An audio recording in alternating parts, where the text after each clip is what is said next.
What is the difference between intuition and instincts, and how these two mechanisms are um, influenced by trauma? This is what I'm going to explain in this video.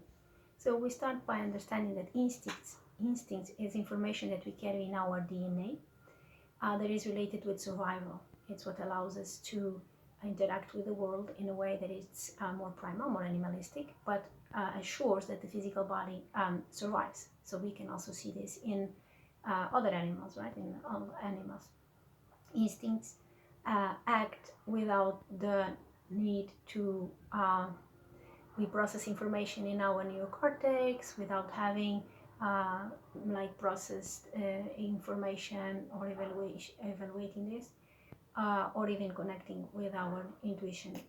It's just there. It's an automatic response. Okay. Intuition, on the other hand, is a representation, is a communication to our being from other aspects of us, because we are multidimensional beings and we are here to have an experience in the physical body, but we never separate ourselves for our multidimensionality. So intuition is to allow us to receive information for other aspects, from these higher aspects, I call it higher, of us, um, so we can navigate life. Okay. And instincts, they are of course obviously connected to the body. And when we suffer trauma, trauma is also stored in the body. There is something that we call, that is a fascia, that is where the energy flows in the body. And when we have a trauma, and not going into much detail, but there is a mechanism, of defense mechanism, that creates like kind of a clot, like we have in a blood vessel. And this energy gets stuck and creates a block. That's why it's called a block. So the energy stops flowing there, and this is created with a complex of proteins and affects the flow of energy in that area. Okay, so now we are starting to understand how this can affect our survival or our intuition, because if there is a part of the body where the energy is not flowing, and we use communication with our higher self also through the body, because the body has its own consciousness and it has its own wisdom.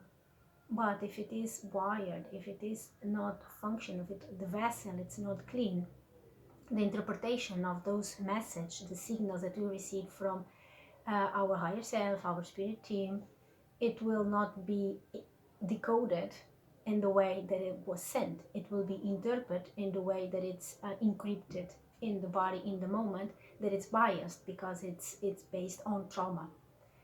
So trauma is the link here between us recovering the communication with our instincts, natural instincts. So we go towards our well-being automatically, naturally, and also the communication with our spirit team, higher self, what you wanted to call, even for some people, God. If you are religious, it can be the Holy Spirit, because it's many names for the same thing.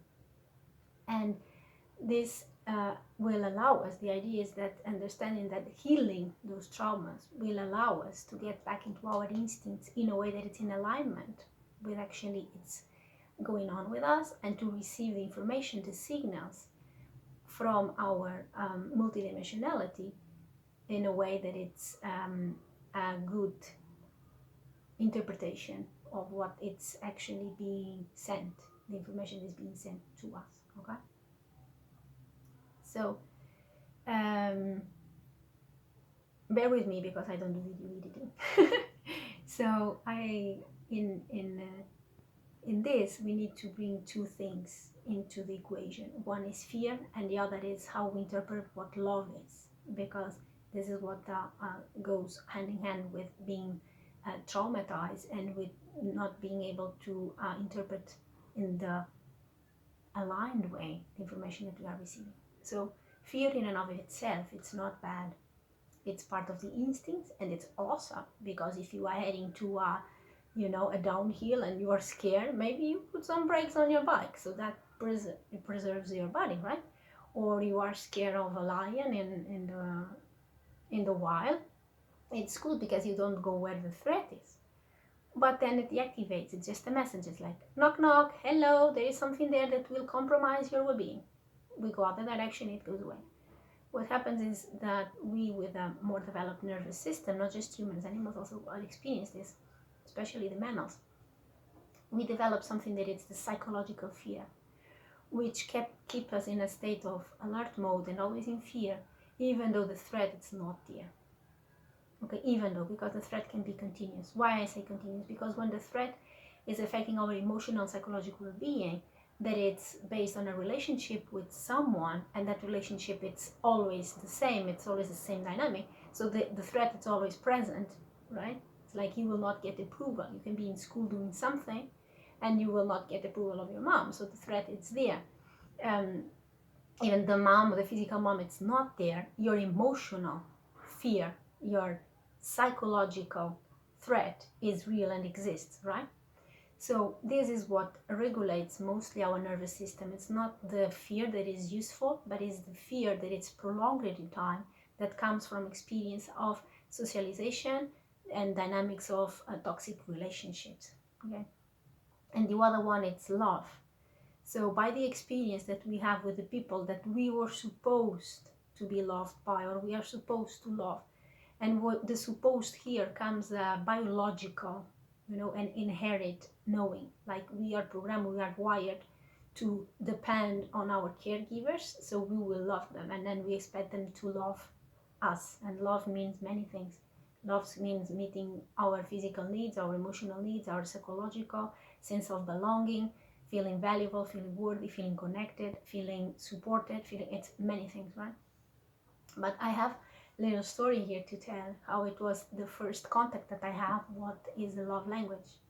I was like 13, 14 years old in school, and I had this boy that started to hit me with pens, like he was like 2-3 rows away, but in the back like I was, and sometimes rubbing papers and sending to me, but nothing good message written, just like start to be a bit aggressive. And I ignore him to the point that he found me in the corridor, and then he started slamming me. Sometimes he would slap me, sometimes I would just start to run away and he pulled my hair, things like that. So one day outside of the school, I saw him. I was taking the bus, and he was heading the same direction, and he starts to run after me, and he pulls my backpack, and then he hurts me, like starts like punching me and hurting me more. And I told him, like, what do you want? Why are you doing this? And then he tells me, and no, I asked, why are you doing this? Why do you hate me so much? And then he told me, I don't hate you, I like you. And I was like, oh, okay. Why do you do this?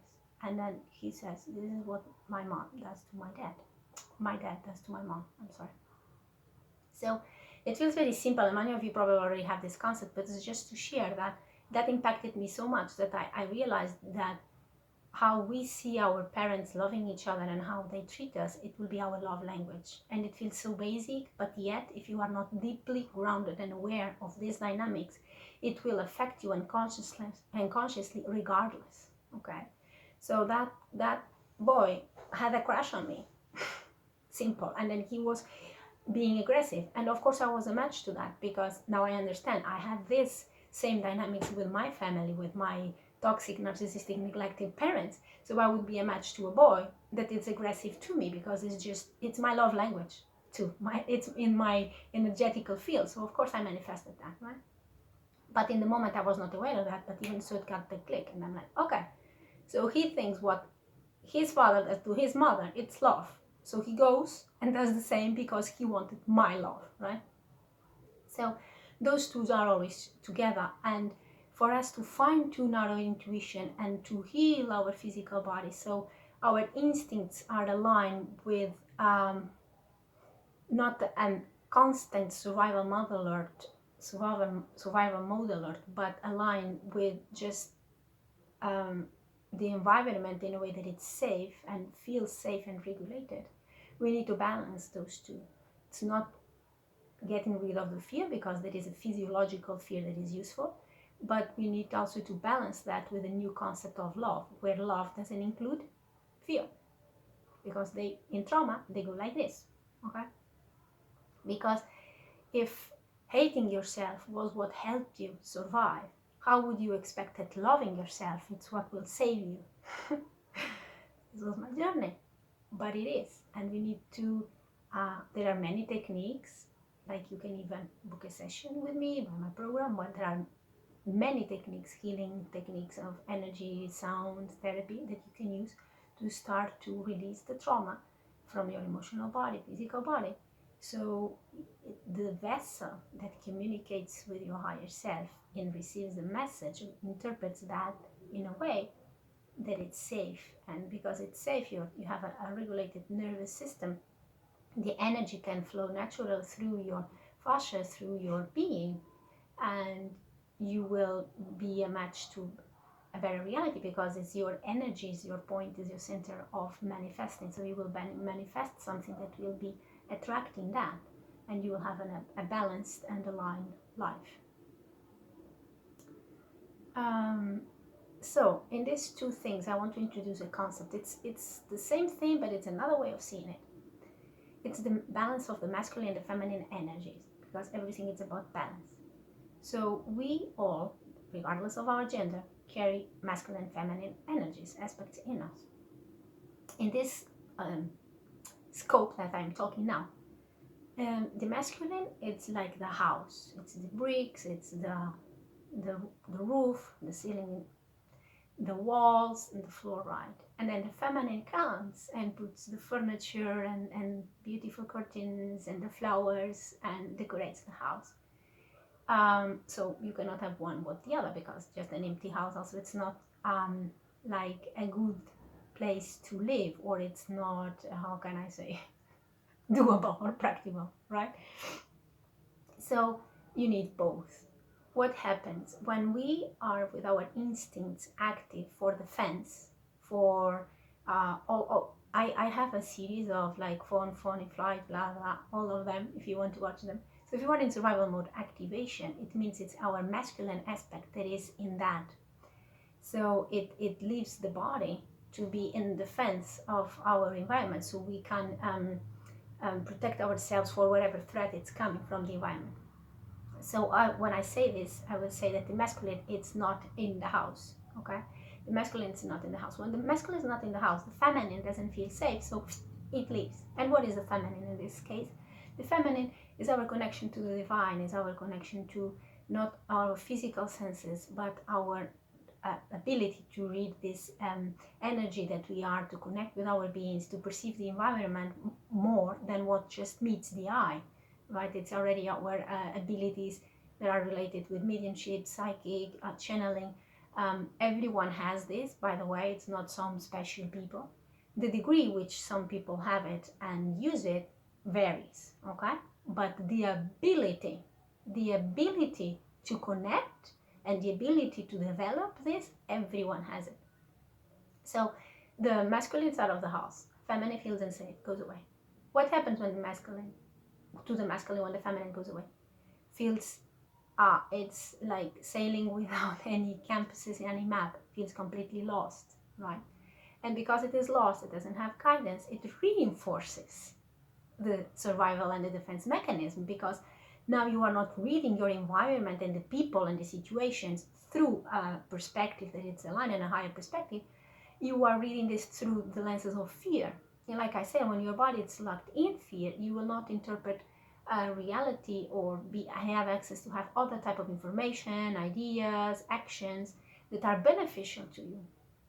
So you start this loop, and by starting this loop, you will just manifest things that are a reflection of this fear. When you experience a lot of things that are manifesting of this fear without awareness, you create beliefs around that. So the world is this, the reality is this, relationships are that, people are this, I am this, I am that, I cannot do, I cannot that, So those beliefs, it's like condensed and solid structures of thoughts patterns. They are the very same thing that are creating your reality, because we create our reality by projecting thoughts, projecting beliefs. We use our emotions to navigate through it, and the condensation of this energy creates the physical form. And then these beliefs, they have reinforcing patterns. They will tell themselves that they are true and then they will reinforce by experiences that they are true, and then create experiences that say it's true, and then it's dun, dun, dun, dun, dun, you create a loop, and in this case it's a negative loop. So to step out of this loop, we need to look into our beliefs, deprogram our body from this fear-based mechanism. And when we have this, and it's gradually, we communicate better, and also we can develop more this communication. I will do another video about how to talk with your spirit guides, okay, and give some examples, so you can also watch that. And by having this deprogramming the nervous system from what hurt us, and start again communicating and trusting our guidance, we can bring again about together the masculine and the feminine energy, because if it feels safe, the feminine, so maybe the masculine deactivates a bit its defense mechanism. The masculine is a bit more present, so the feminine can come a bit more. The feminine comes a bit more, the masculine, until bam, we have this, and then we find balance. So you can be kind and generous, but have boundaries. You see, feminine, masculine. You can be active and proactive, but still self-care. So masculine and feminine. You can find this balance in relationships, in everything that you do in your life. Okay.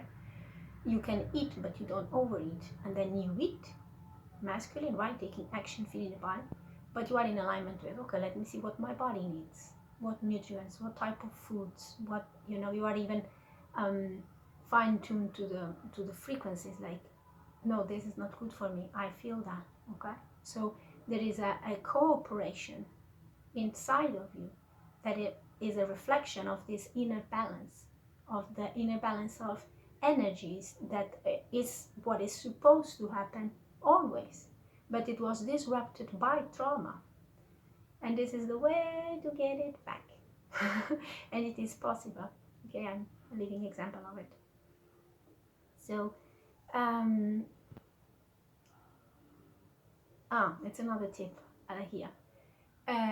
When we are trapped in this loop, it is hard to see where is the north, what, you know, what to do, how to navigate this, because when we are still very deep in this entanglement of beliefs that are just reinforcing themselves one after the other, and keep themselves stuck, and they generate fear when we are trying to step out of it, so then pull us back again, and we are scared, and then it's lies, they are liars, but it's what it is. There is one tip that helps me a lot in life. When you don't know what you do, you always come back to basics. You don't take big decisions, you don't do anything, you come back to basics. What is basics? Is the basic human needs. You breathe, and you start breathing in a way that it's more in alignment and more conscious. I have a video about that also in the meditation tips.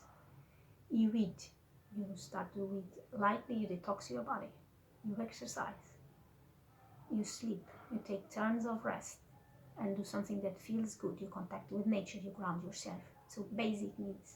You drink water, you drink water or juices, nothing of sodas or thing or caffeines or stimulants like with caffeine or so on.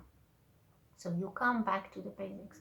Okay, today I cannot do anything. You are hit by depression, you are hit by fear, you are hit by anxiety, you are hit by whatever it is. Basics. Okay, to sleep I need a bed. So today I will do my bed, I will change my sheets, and that's it. That's it. And if you do that day, it's a win. Okay, what do? I need to keep my body healthy. Okay, eat, check. Drink water, check. Okay, I will shower, check. You see, you come back to basics with everything. Then comes the other thing, that it's not just the basic needs, but it's the emotional needs that we have also. We need to feel connected, we need to interact with someone, and many of us, when we are facing these waves and these periods, we go into what I call solitude, which solitude can include loneliness or not. So it depends on the relationship that you have developed with yourself and how you feel. So also find something to connect. And to connect, it can be music, it can be a plant, it can be an animal. Like I said, also in nature, there is a lot of connections. You can connect with something that you like, that you used to like when you were a child, and you do that. So you also meet that need of connection. And the other, that it's overlooked many times, but it is also key, is self-expression. So you find ways where you can express yourself. This that I said, it's already a container for that. Like music, you can sing, or you can do something that you liked when you were a child. You can paint, you can dance, you can create. You create something, you express yourself. I start to do poetry, I paint, and I have other things also, I dance and so on. So meet your basic needs the way you can, and always come back to basics. Don't know what to do? Take a nap. I don't know what to do? Exercise 20 minutes. I don't know what to do? Watch something that your inner children like. You see? Come back to basics. So this is what I have for this video. And remember, be kind to yourself today.